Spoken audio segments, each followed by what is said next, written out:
Awesome. Thank you so much.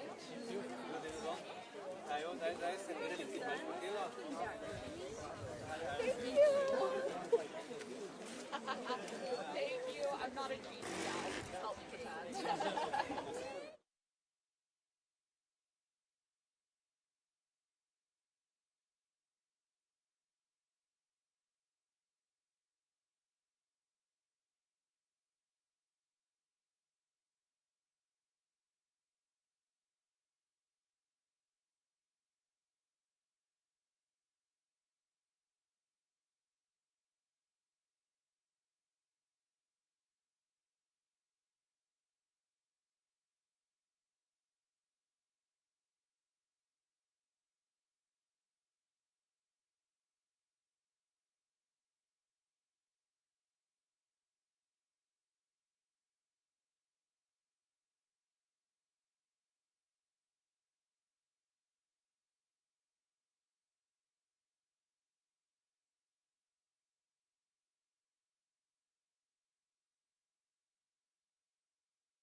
Always. It just happens every time. Grand scheme of things. This is why I shouldn't buy stuff from Walmart, but I don't have money. Perfect. See you.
of a much gun violence affects all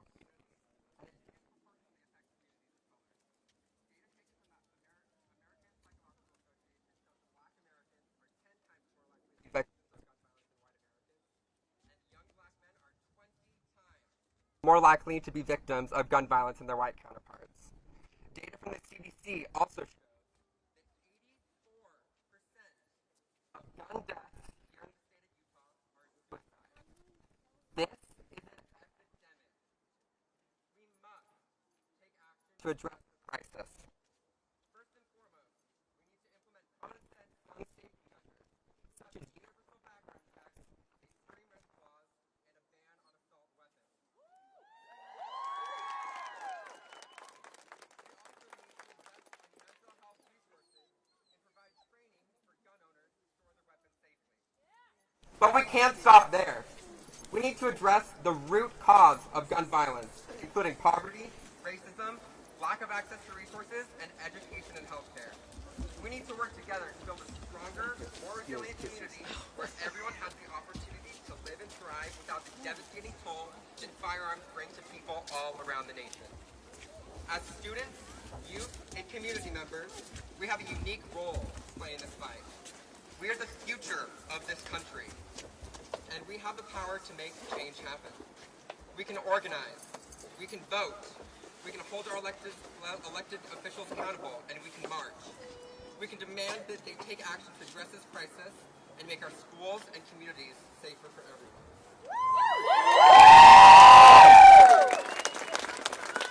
Yes. So let's keep marching, let's keep protesting, and let's keep demanding change. We owe it to ourselves, our communities, and to all of those who have been impacted by gun violence to keep fighting until we see a real, lasting action. Thank you.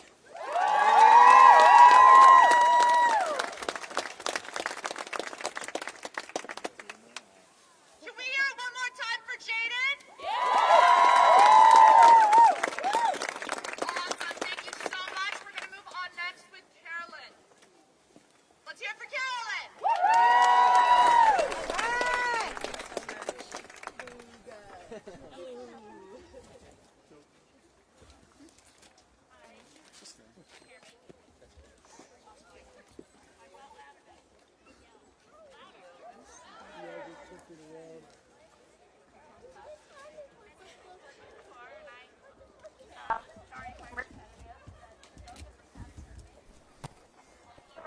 I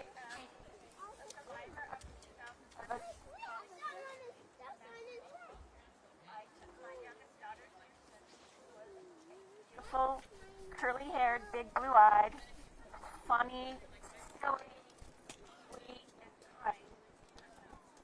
She wanted to buy Valentine's for her friends, so I took her to Toy Square because they have cabin fever, and she was tickling hysterically at the funny thing. We parked the car at 6:44, and at 6:47 she was dead. We heard sounds like popping sounds. We didn't make sense, so we decided to stay in the car shop where we thought we were safe.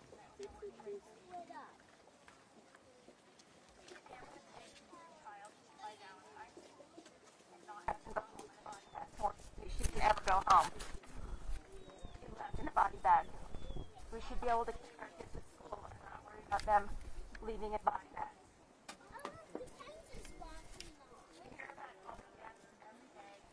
From shootings, and we've all become pretty numb to them. You and me, it's like, oh. I feel like I have spoken so many times and pled. I've been to DC, I've been to the president. I met Jaden, who just spoke last summer in DC, and we've been buddies. And it's really frustrating, but you hear about the deaths, but you don't hear about all the injured, and you don't wonder what happens to those people who are shot. Well, I'm here to tell you, I was shot 3 times, twice at point blank range with a shotgun. I have over 500 pellets in my body, and for 16 years I have been sick and in constant pain and medical bills. I lost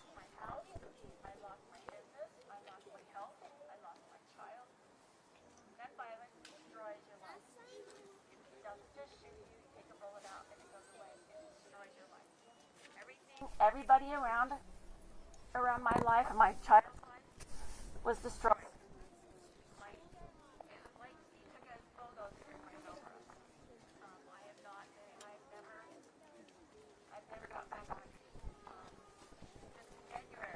I've had my, well, in last summer I had a surgery that removed 21 pellets out of my spine.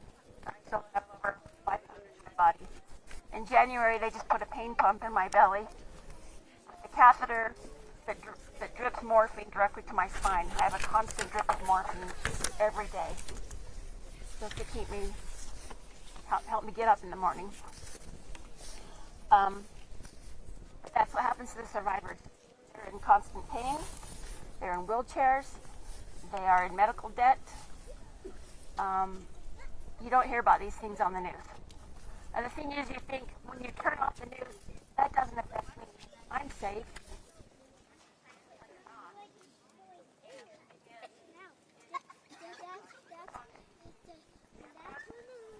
Your taxes are paying for the Medicare bills, for the disability, for all these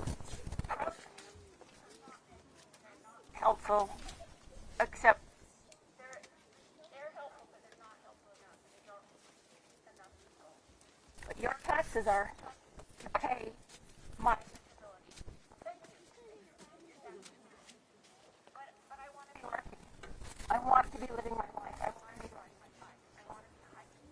I want my child. I want so badly to know him.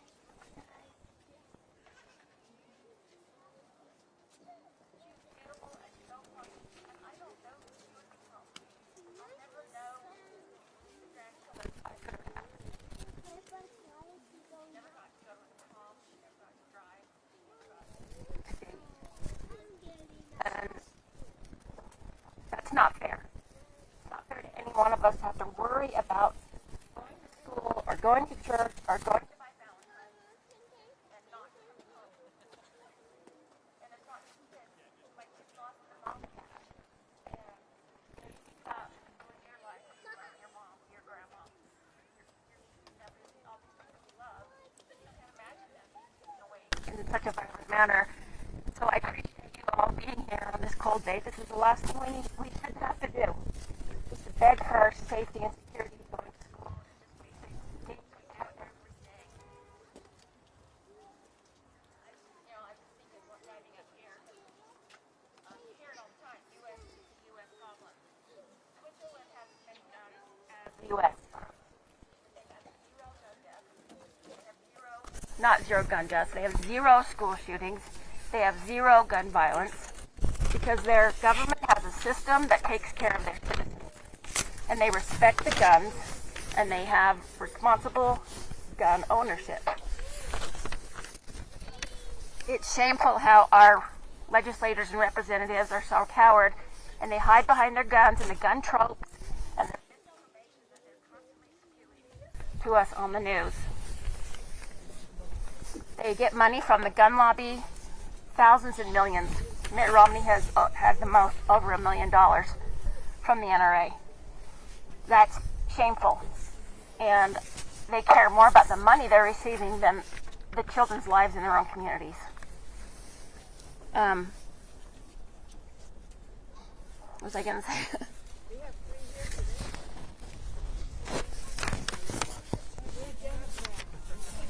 Yeah. I don't know of any Democrats who have taken any NRA money. I actually Googled it before I came. Zero. Yeah. It's only Republicans who have taken NRA money, and that is shameful, and it just makes me angry. Money that they're raising in the Biden.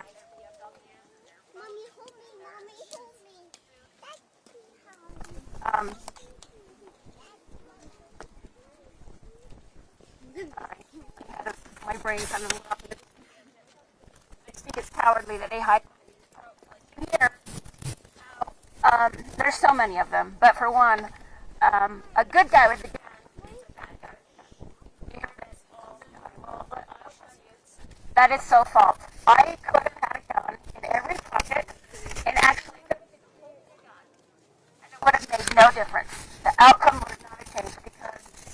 came so fast, and we were so confused.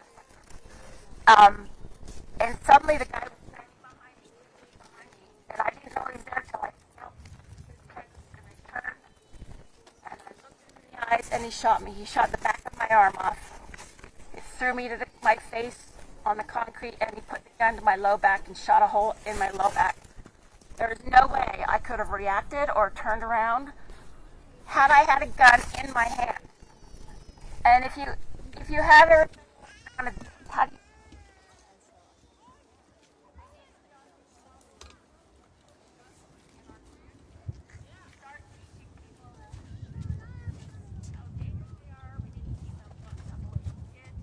I'm not trying to take away guns.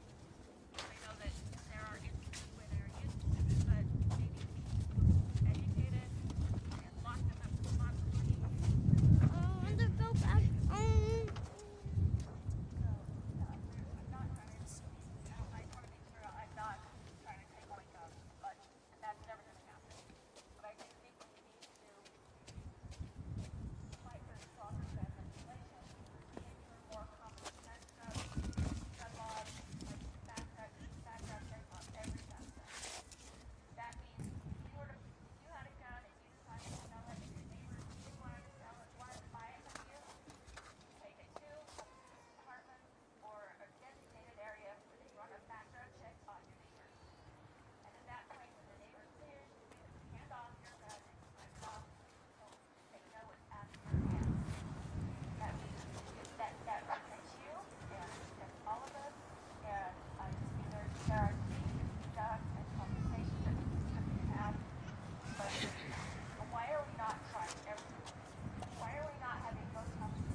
The shameful thing is our Utah legislators say we're a family-first state, which is a farce, because what are they doing to protect our kids?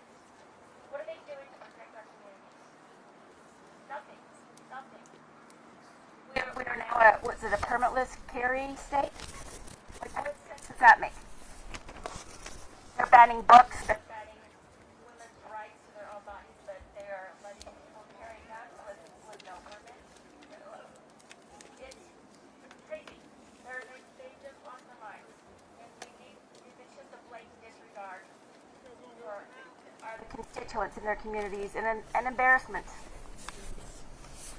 We need to stop being silent. Educate yourself on what these tropes are, and don't be afraid to speak out. You need to have these conversations with your friends, your church members, your parents. Educate them on the reality of what's happening.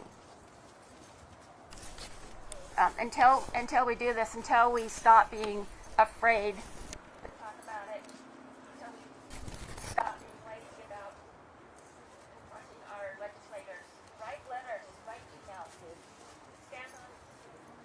stand here on the steps, get angry, call them out, and vote them out.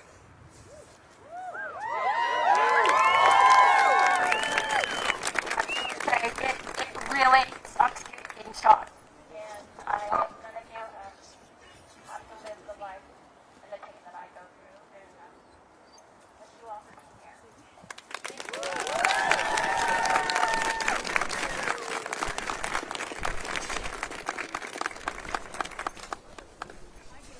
I want to thank Carolyn again for sharing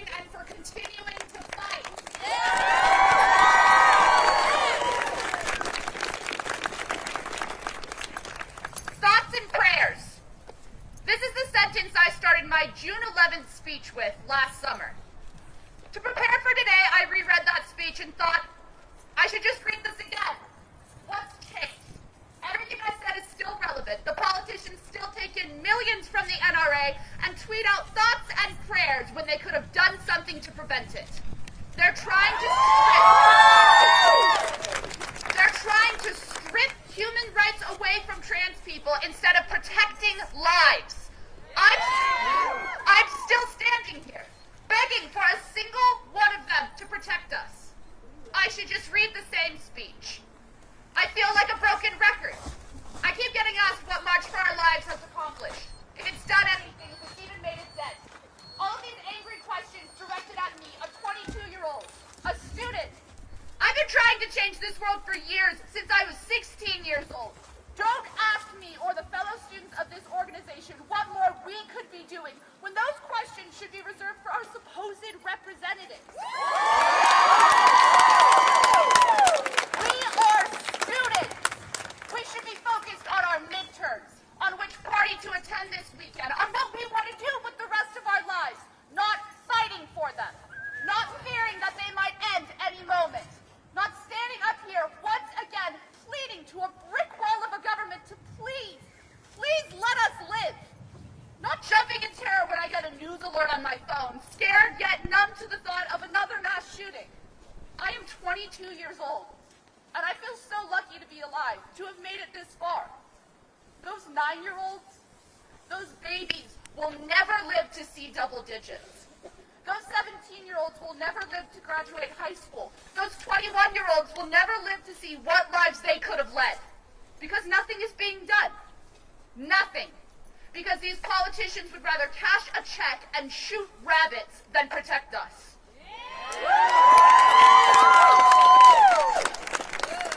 America has long become a joke. The land of the terror-filled citizens, home of the cowards who have the power to make it better and refuse. This isn't a country I'm proud of. This is a hateful, scary place where politicians would rather infringe upon every single human right and then claim the Second Amendment is being infringed upon. Cowards. I'm sick of begging. I'm sick of the mixture of devastation and numbness that I greet each new tragedy with. I'm sick of saying the exact same thing almost a year later because that's all that can be done from me. I want to feel safe again. I want to feel safe bringing my own children into this world. I want to have politicians walk the talk and care about their people. I want them to feel actual human empathy for the children, the babies, the students they should be protecting.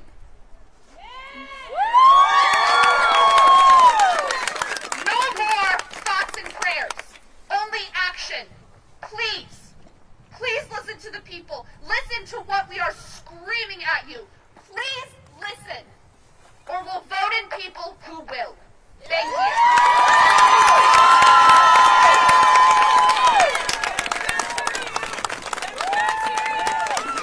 you. Thank you. I'm asking Sarah Montoya to come up and speak next. Can we hear it for Sarah, please?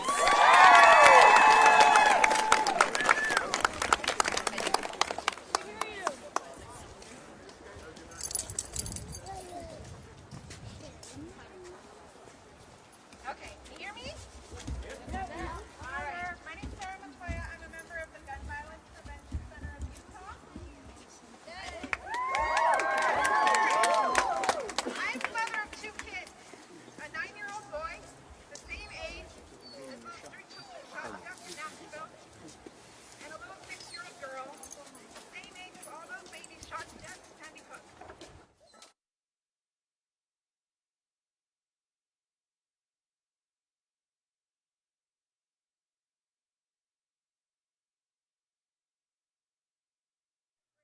Have to even try to imagine their anguish, and I send them all my love and prayers. I also live in constant fear that my kids might be next. One thing I want to start with first, I recognize my family's enormous privilege and the ways that we live with favorable statistics. My kids are not minorities, we are not victims of domestic violence, and we do not have an unsecured firearm in our home. These are all things that increase gun violence.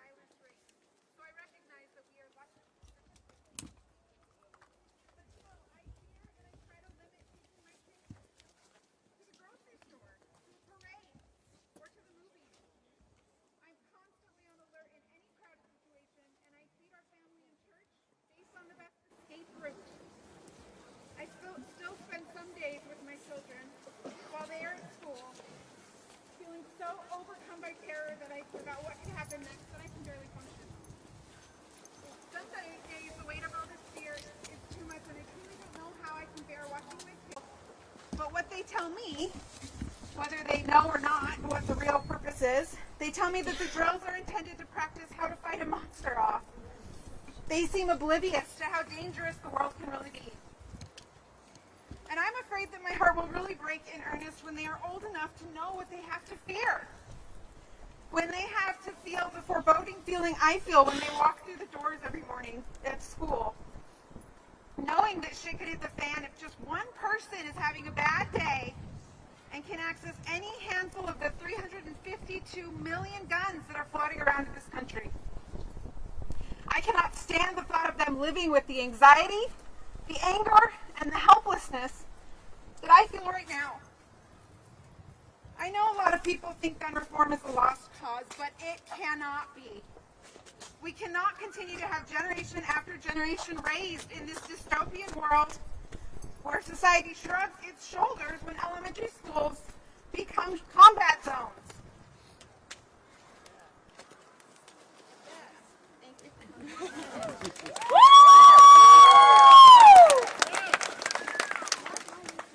Where the children in Nashville and Uvalde and Sandy Hook who were lucky enough to survive nevertheless had to hear, see, and smell carnage in a place that's supposed to be safe. I will not give up because I cannot allow my children to live this way just because change will be hard. We can do it, and it will be hard, but massive political and cultural change happens in this country all the time. And we cannot forget that when everyone around says this issue is too big to tackle, we have to tackle it. Woo! We have to speak up, we have to show up, and we have to vote to demand a future where we are not all fearing for our child's lives when we hug them goodbye in the morning. We have to get involved. Donate to groups that are fighting for change. Better yet, join those groups and fight for change. Join March for Our Lives. Join Gun Violence Prevention Center. Join Moms Demand Action. Call and write to your lawmakers over and over again. And ask those around you to do the same. Show up to rallies. Thank you for coming. And better yet, show up here during the legislative session. Show up for committee hearings. Show your presence and let them know that this matters.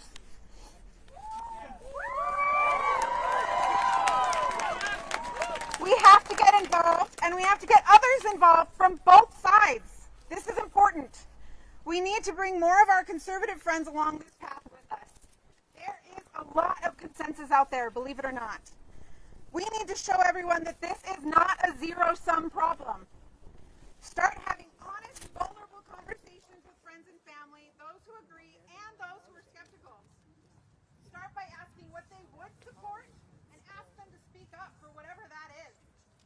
No one wants this to keep happening, so let's push people to demand whatever answers that they can support. We know that a majority of Americans support universal background checks. Woo! Woo! We know that many gun owners support restricted access to assault rifles and waiting periods. We know so many Utahns can support state safe storage laws, red flag laws, and more robust mental health care. We need to start pulling people out of the all or nothing paradigm that is sold by the NRA and start talking about steps we can all agree on right now. Amen. Every mom I know is devastated. We are all devastated. Let's keep being loud, speaking up, and show our lawmakers that this is the issue we care about and that we will not stop until our children are safe. Thank you for coming.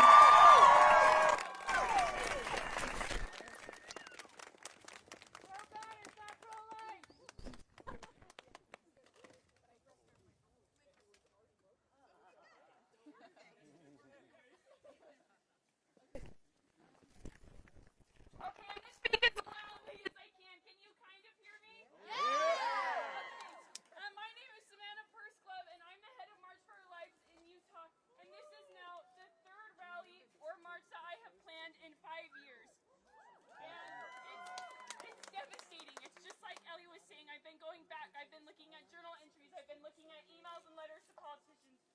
looking at posts, and I just want to read a couple lines from a couple of them before we wrap up today. February 15th, 2018. Yesterday there was a massive school shooting in Florida. This time it was at a high school. I feel terrified that Hillcrest could be the next school to have a shooting. Mr. Long talked in class today about how we have a voice and can do things to get attention, but I don't know what to do. Thoughts and prayers, I guess. May 27th, 2022. A story was just released on CNN about how one of the little girls at Uvalde had to cover herself in her friend's blood to pretend she was shot too so she also would not be killed. How could we let this happen again? I am so scared that things will never get better and I'll start to become desensitized to what is happening. March 27th, 2023. There was yet another shooting today and it's not even a crazy bad one. 3 kids and 3 teachers were shot. The 3 kids were all 9 years old. 5 years ago was the Marjorie Stoneman Douglas shooting, and I guess that I shouldn't be too surprised that a couple days after that date, there's yet another school shooting. Going through all these different things, one phrase jumped out at me. There was another shooting today, and it's not even a crazy bad one. 3 kids and 3 teachers were shot. It is heartbreaking to see that after all of these efforts and all of these things that we do, tragedy after tragedy occurs. Yet today, with everyone standing here, we can stand comforted that there are enough of us that have voices to use to make change.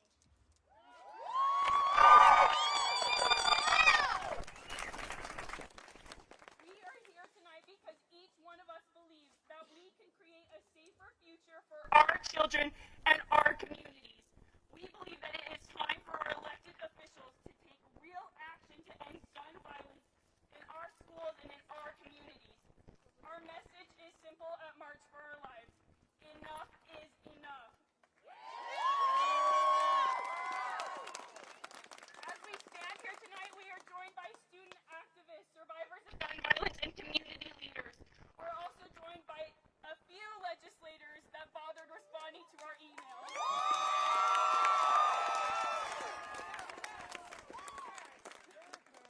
We are united in our commitment to stand hand in hand and create a future where our schools and communities are safe from the devastation of gun violence. But we need your help and you need ours. We need every single one of you to stand up with us and demand action.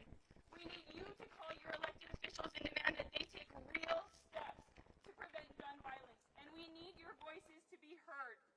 We need you to stand with us and say again that enough is enough.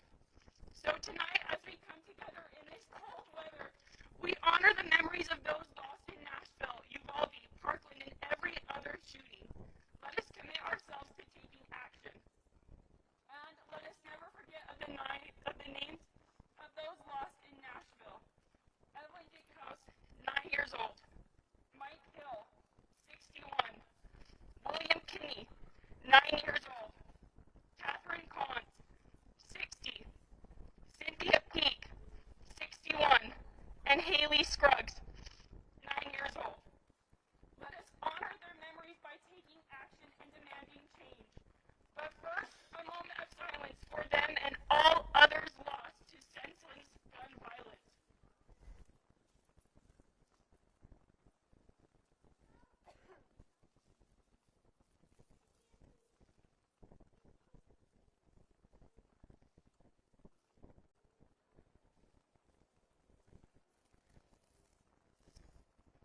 Together, we can create a world where our schools and communities are safe from the devastation of gun violence. If you don't know what to do, reach out to March for Our Lives. Reach out to the Gun Violence Prevention Center of Utah. Reach out to Students Demand. Reach out to Moms Demand. Reach out to Everytown. There are resources all around us, and we all want a change. We can't give up now. There are too many of us and too many lives at risk. Thank you for coming here today, and let this motivate you and us into action.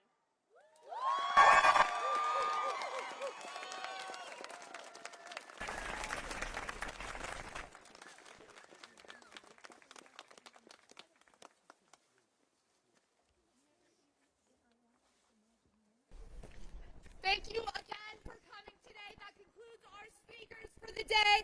Again,